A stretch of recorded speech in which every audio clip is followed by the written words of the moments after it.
Welcome back to Hold My Banner. We got some drama in the club. Check out this tweet via the Boston Globe. The story says Celtics legend Bob Cousy on Jaylen Brown with Jayson Tatum out. Quote, in my judgment, Jaylen is not quite at the superstar level Tatum is. Can he carry the load by himself? I see a major rebuilding effort coming. Whoa. So this tweet's from Legion Hoops, but the story's via the Boston Globe. Wow. That's a tall order there from Cousy. From the top ropes, dog. I mean, that is from the top ropes. I know a lot of people probably agree, so we can get into all that here. But I want to start with if I'm Jaylen Brown. Mm-hmm. I feel a type of way with that. I almost feel like here we go again. Mm-hmm. You know, for years, it was always Tatum against Brown, right? And then they won the title, and it was Jaylen Brown that was the closer. Right. And I thought, and I'm sure Jaylen Brown thought, and I know you thought because we've talked about it, all that was put to bed. Yeah. All that noise was quelled. Wrong. Tatum's out. You're carrying the show now, and now you got a legend saying, I don't think he can do it. Right. This has to sting a little for Jaylen Brown. I mean, it stings for Jaylen Brown. It stings for all of the Boston Celtics fans who had hope. Well, some of them agree with Cousy, though. Yeah, some of them do. Some of them agree with Cousy. And honestly, bro, I think some of them are wrong. Like, I think we look at that year that Jaylen Brown had alone as a rookie, and we say, well, he wasn't this and he wasn't that, and he's not going to be this and he's not going to be that because of that. I think, like, when you watch that last game at home that he played with the Boston Celtics, obviously we had Luke Cornett, who had a huge game. Sure. We had KP. We had Drew Holiday on the team. We had Al Horford. All those guys are gone. But his ability to rally these dudes around him, he dove on the floor with a torn meniscus. Yeah, he did. Gave Boston everything he had. This dude is a grinder. He is Boston personified. He really is. He really is. And he's in the community helping out too. In the community. He's literally Boston. Intelligent dude. Knows exactly what he's trying to do on the basketball court. Plays hard. Has only gotten better. Oh, I don't have a left. Worked out on his left hand. No one was saying that last year. You know what I'm saying? Oh, I can't shoot. I can't do this. Shooting percentages have only continued to rise and rise and rise as he's continued to go throughout his career. This dude has given Boston every single thing, and every single time we see these tweets and people are making these comments saying that he can't do this and he can't do that. He is going to be better than people expect. I would have to agree. In fact, since we're here and Bob Cousy kind of set us up for this, thank you to the legend. Yes. There's a flip side to the coin that he's talking about, which is what you said. If Jaylen Brown comes out, let's have an honest convo. Yes. Jaylen Brown comes out this season, puts up big numbers, leads his team to the playoffs, which in the East, not a tall task. Right. Just get him in. Could he not be someone that we're looking at for league MVP? I actually think Jaylen Brown has an opportunity here. I thought personally, and so did Ante, that winning the title and him being the closer en route to said title would put all this nonsense to bed that he can't carry a franchise, blah, blah, blah.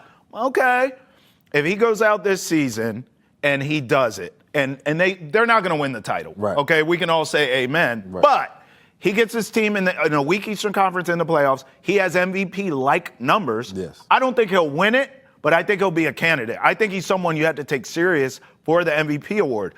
Do you think that at that point, I mean, what the hell more can he do? Yeah. Do you think that would put this stuff to bed? I almost think he needs that kind of season, full season without Tatum. Yes. I'll show you I can carry a franchise. Get off of me. I do. And the thing about it is, I think everyone expects him to be Tatum. Tatum is more of a playmaker. He can do those things. Facilitate, and do all of those things. He can take over, but he's more of a, I agree. Right. That's a good Jaylen Brown can do those things. Yes. He can't do it to the level that Tatum can do it. That's right. But as far as, can he shoot the three? He's a killer. Can he shoot the three? Yes. Yes. Will he dunk on your center? Yes. Yes. He's a killer. Can he shoot the mid-range at the high level? Yep. Yes. Yep. So he can score on all three levels. Yep. He is a willing passer and a smart passer, makes the right decisions and makes smart passes. Yeah. You know what I'm saying? So this dude could be a guy that's MVP. I was actually, as you were talking about that, I don't, think that he will win it. You know what I mean? But I do think that he could end up being a top five candidate. A candidate. In MVP numbers. I'm looking at the numbers because you know you're a betting man. Plus 15,000. You said something about betting? I'm your Huckleberry. Plus 15,000. For MVP? For MVP. I don't think he's going to win it. I wouldn't make the bet. But I tell you what I would do, because now you got my betting wheels spinning, I would wait until player props come out. Yes. And I would take the over on everything Jaylen Brown. Yes. Also, because fantasy basketball is a part of gambling, if you're not in a keeper league and you're drafting, get your hands on Jaylen Brown. Yeah. Because I think also, you talk about the facilitating part of his game. I think almost by default this season, by necessity, we will get more of that. Yeah. And so not only the scoring, which you illustrated, and the style in which he does it, but some of this other stuff, you should get an uptick in rebounds. Yeah. You should get an uptick in assists because he's got to do every damn thing. Right. I mean, the guy's scoring, he's rebounding, he's dropping dimes, he's making hot dogs. He has to do everything for the Celtics because who the hell else is other than Derek White? And that's the thing that I was going to bring up too. Like we're talking about, I think like when you're asking for him to do all this extra stuff, like facilitating, I don't even think the Boston Celtics are going to ask him to be more of a facilitator. Like it'll uptick a little bit, because it has to. It's not like, once again, they're not going to be asking him to be Chris Paul. Right, you know what that's I'm saying? right. You ain't coming off every ball screen, playing the whole game through you. We still got Derek White. Anthony Simons is one of the best ball screen offensive players in the league. He is. I don't care what anybody has to say about defense, blah, blah, blah. He is. Him coming off a pick and roll is a problem. It's a threat. It's a serious threat. Yeah. So why would you ask him to freaking watch Jaylen Brown come off screens? You wouldn't. You know what I'm saying? You're going to play into his ability. So if he is on the team, that's going to help out a lot. It's going to take off a lot of pressure on this guy because I don't think people realize that the Boston Celtics haven't had a guy who can come off a ball screen and shoot the three at that level probably ever. I was going to say, when is the last time? Like, seriously, probably ever. Like, this dude. Larry. Right. Like. Way back. Right. Like, he can really come off the ball screen, and he's going to let it fly. He gets space. This is baby Dame. Yeah, facts. You know what I'm saying? Yeah. Like, this is that kind of player. So, when it comes to shooting threes, he's that kind of guy. So you got to understand that Jaylen Brown's going to have a beautiful opportunity to play his role at a high level, which could end up putting him in MVP conversations. Now, look, I want to ask you this because, Mr. Cousy has some other things to say. He was a little critical. What? He was a little critical during that article of Joe Mazzulla. Oh, well, that's just my game. What did he say about Joe? And he essentially, I won't read the quote, but all right. I'll give you the Sparks Note version. Essentially, he said, hey, the Celtics shouldn't have lost to the Knicks. He's right. And you got to look at Joe Mazzulla as possibly a reason why they should have beat them. No, possibly. He was outcoached. And he's right. And he's also critiqued their play style, saying that shooting threes all the time isn't the way that they should go. They shouldn't be hunting threes. They should be taking threes when they get them. Okay, that part of it, I would push back on the legend respectfully, of course. I think that's an outdated way of thinking, just like I think his sort of Jaylen Brown can't, carry the franchise. I think that's slightly outdated too. I think all these recent champions, including the Celtics, have proven nowadays you need 2, 3. You need a big 3. Right. Some teams have big 4. Yeah. So I think there's this outdated sort of, well, you have to be the man and carry. Those days are gone. Yeah. I would also argue that with the stylistic part of this. And I know for those of you who are OG viewers, you're saying, well, Travis, you used to cuss all the time about how this team just runs down and jacks up threes. I never disputed the stylistic aspect of that because that's the NBA now. Right.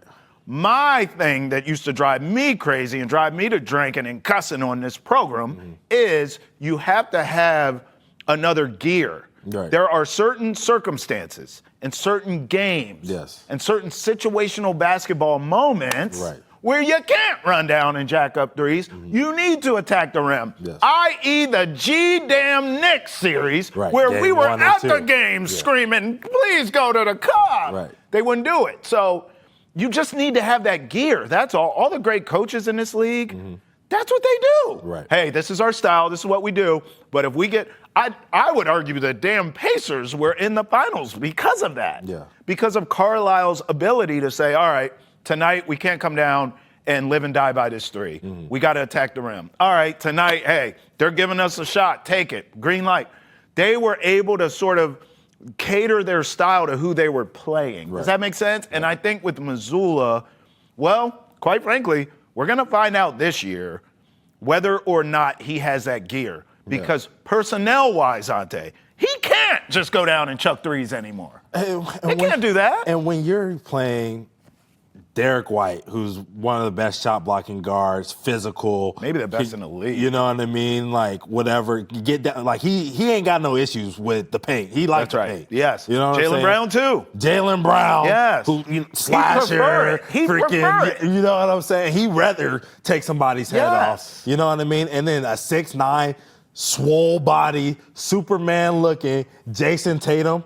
You have an opportunity to be a physical team. Yes. And even back last year, 7'3", Porzingis, you know what I'm saying? You could dominate the paint if you wanted to. Sure. So I'm 100% with you. There is opportunities where the Celtics shoot threes and they look like, man, who can stop this team? Because when that thing is going in, when the Sam Hauser, like we were talking about earlier, is hitting his 40%, sure. When Pritchard's shooting from the coach's line, when Tatum is going good, shooting his stupid step back and knocking it down, when Brown comes out and fast break and is letting them go, when Drew Holiday, you know what I'm saying? Like all of that stuff. Yeah. They were amazing. It was like, who can stop this team?